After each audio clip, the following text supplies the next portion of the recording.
கர்த்தர் நல்லவர். அல்லேலூயா. அருட்பொழிவு திருப்பணி என்று சொல்லி இன்னைக்கு நமக்கு தலைப்பு கொடுக்கப்பட்டிருக்கின்றது. தலைப்பு என்பது புகழ்ச்சிக்கல்ல, அது பணி செய்ய அழைப்பு என்று சொல்லி. புகழ்ச்சின்னா என்னங்க?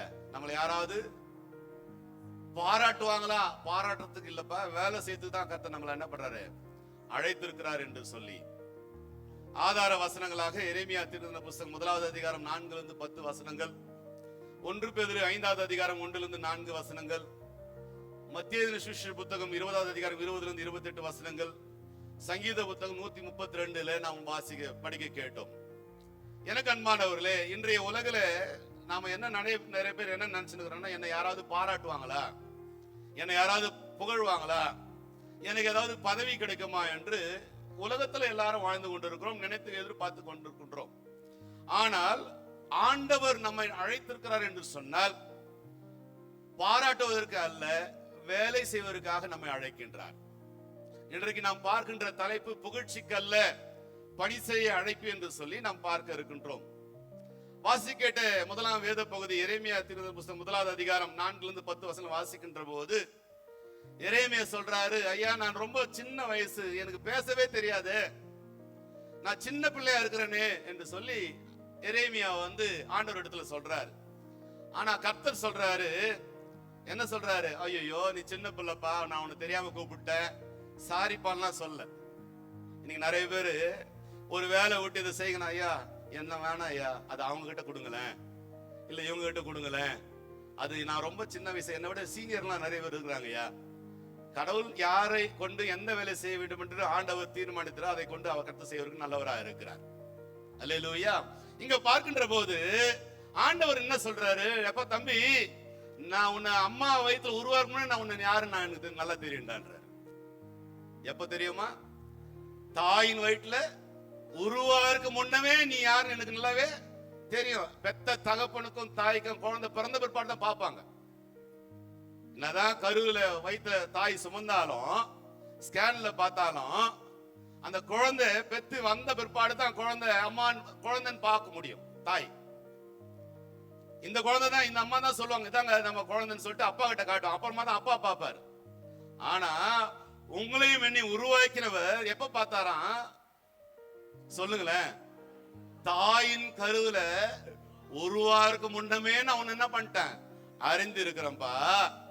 அதனால நான் என்ன பண்ணிட்டேன், உன்னை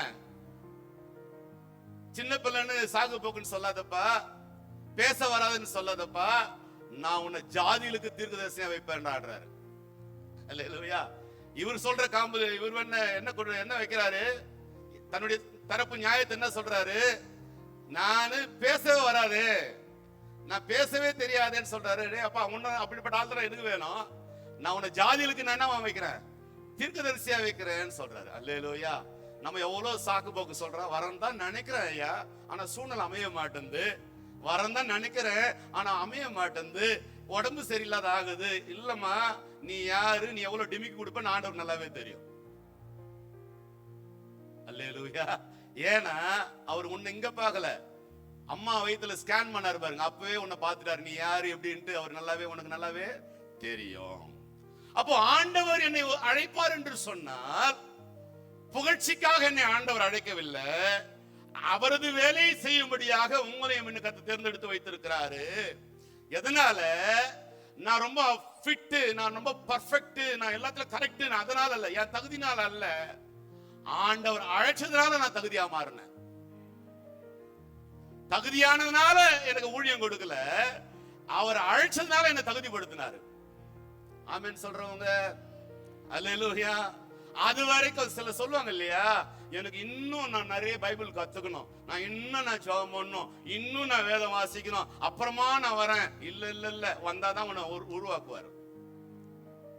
ஆமென் சொல்றவங்க, நான் இன்னும் நான் சரியாகல, நான் இன்னும் நான் பூர்ணமாகல, நான் இன்னும் சரி பண்ணல, அப்புறமா வர ஞானஸ்தானம் எடுத்துக்கிறேன். நீ வந்தாதான் ஞானஸ்தானத்தை எடுத்து உருப்பட காண்டவர் காரியங்களை செய்வார். அது வரைக்கும் அப்படியே தான் சுத்தின்னு தான் இருக்கணும். நான் இன்னும் பூர்ணப்படல, இல்ல இல்ல, ஆண்டவர் உன்னை தாயின் கருவில் உருவாக்கணும்னு உன்னை அழைத்திருக்கிறாருப்பா. அப்போ அவர் கூப்பிடும் போது என்ன பண்ணோம், அழகா வந்துட்டா சேஃப்டி, பாதுகாப்பு, இல்லைன்னா சேதாரம் ரொம்ப அதிகமா இருக்கும். ஆமென் சொல்றவங்க அல்லேலூயா.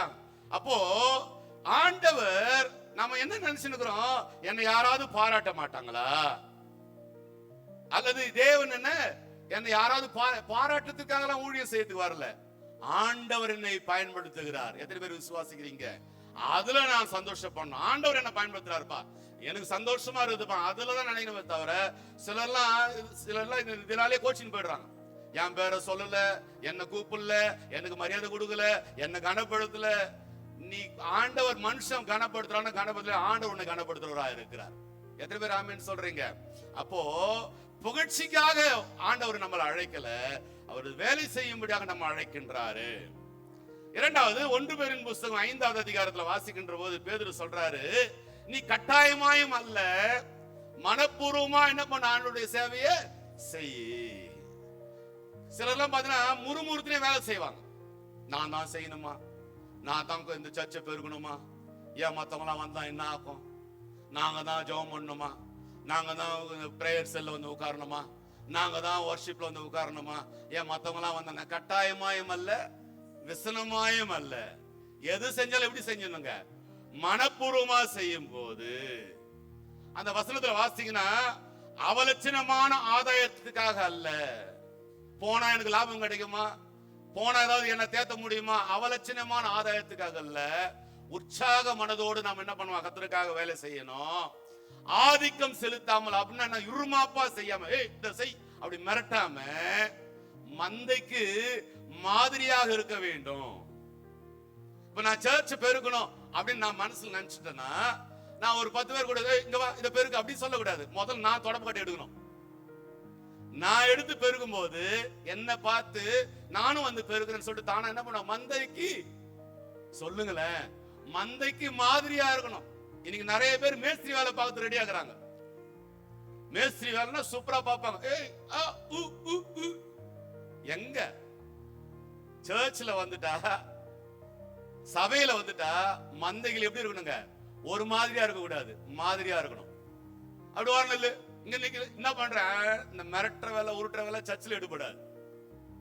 சர்ச்சிலும் சரி, சொல்லுங்களேன், வீட்லயும் சரி, எங்கேயுமே மிரட்டினா வேலைக்கு ஆகாது. பக்கத்துல பார்த்து சொல்லுங்க, மிரட்டினா மிரட்டின் தான் இருக்கணும், ஒரு ஆணி கூட நகராது,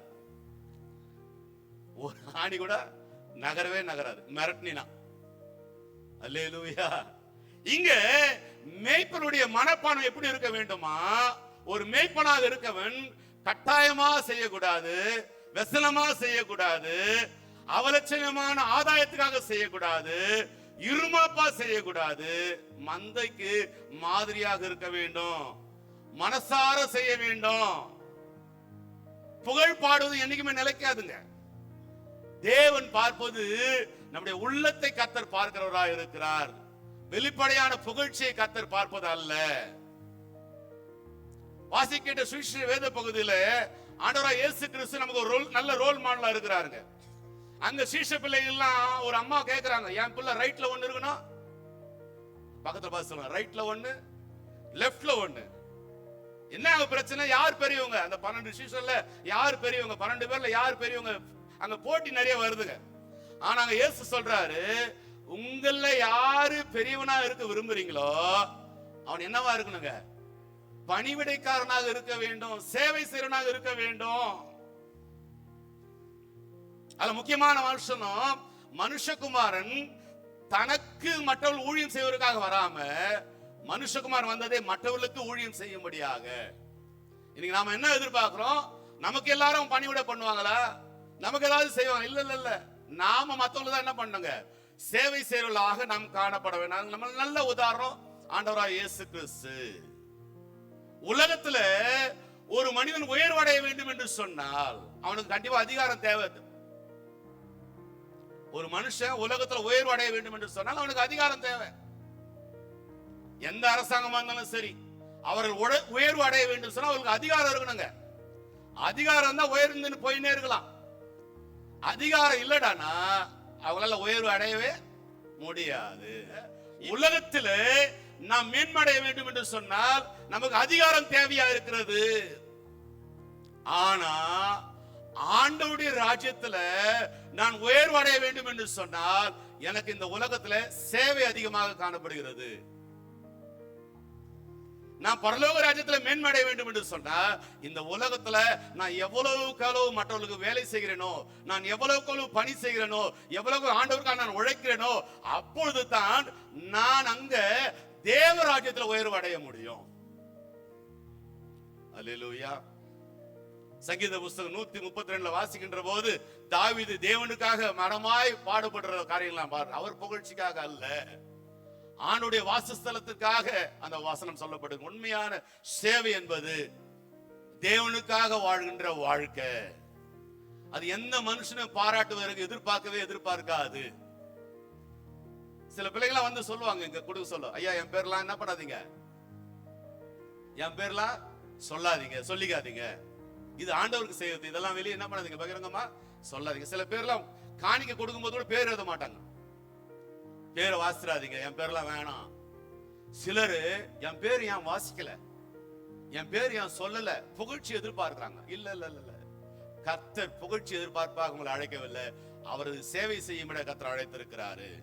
கிறிஸ்துக்குள் பிரியமானவர்களே, அப்போ ஆண்டவர் உங்களையும் என்னையும் புகழ்ச்சிக்காக அல்ல, அவரது சேவைக்காக உங்களையும் என்ன கர்த்தர் அழைத்திருக்கிறாரு.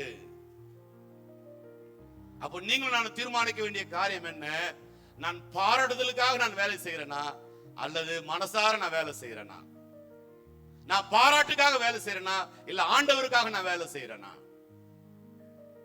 மனுஷர்கள் பாராட்டுவார்கள், பாராட்டாமல் போகுவார்கள். ஆனால் ஆண்டவர் ஒரு நாளும் உங்களை என்னையும் மறக்கவே மாட்டார். விசுவாசிக்கிறவங்க ஒரு கலசம் தண்ணி கொடுத்தா கூட ஆண்டவர் அதை கணக்குல வச்சிருக்கிறாராமா. அல்லேலூயா. அவர் ஒரு நாளும் மறக்கவே, மனுஷன் மறந்துடுவான், ஆனா கர்த்தர் ஒரு நாளும் மறக்கவே மாட்டார். அப்போ தேவ சமூகத்துல இன்னைக்கு நீங்களும் நானும் ஒரு சின்ன ஜெபத்தோட நான் முடிக்க போறோம். ஆண்டவரே, புகழ் தேடுற மனப்பான்மை என்னை விட்டு என்ன பண்ணுங்க, அகற்றி போடுங்க சாமி. வேலை செய்யறதுக்கான இருதயத்தை எனக்கு என்ன பண்ணுங்க, கொடுங்க ஆண்டவரே. யாருக்காக வேலை செய்யணும்? ஆண்டவருக்காக சேவை செய்கின்ற மனப்பான்மை எனக்கு நீங்க கொடுங்க ஆண்டவரே. இந்த உலகத்துல நீங்க என்னதான் ஓடி ஓடி உழைச்சாலும், என்னதான் இந்த உலகத்துல என்னதான் உருண்டு பிறண்டு உழைச்சாலும், இந்த உலகத்துல இருக்கிற மனுஷன் யாரா இருந்தாலும் சரி, நன்மை கிடைக்கிற வரைக்கும் நீ நல்லவன். நன்மையை கண்டு நீ செய்யாம ஒரு நாள் நீ மறந்துட்டுனா உன்னை போல மோசமான ஆளுன்னு முகத்துக்கு நேரம் பேசிட்டு போற உலகம் இது. அவரெல்லாம் வேஸ்ட்பா, என்ன செஞ்சாரு, ஒண்ணும் இல்ல, உங்ககிட்ட நன்மை வாங்கினவங்க தான், ஆனா இப்ப அந்த நன்மை இல்ல, அதனால என்ன பண்ண ஏசலமா பேசுவாங்க. ஆனா கர்த்தருடைய சமூகத்துல நீ ஆண்டவருக்காக நீங்கள் எவ்வளவு சேவை செய்றீங்களோ அதை ஒரு நாளும் என் தேவன் மறக்கவே மாட்டார். ஆமென், அல்லேலூயா. அப்போ தேவ சமூகத்துல நான் ஆண்டவருக்காக எந்த வேலையை செஞ்சாலும் சரி, அது எனக்கு புகழ்ச்சிக்காக அல்ல, நான் ஆண்டவருக்காக நான் வேலை செய்யணும் மனப்பான்மையோடு வேலை செய்ய கர்த்தர் கிருபை தருவாராக.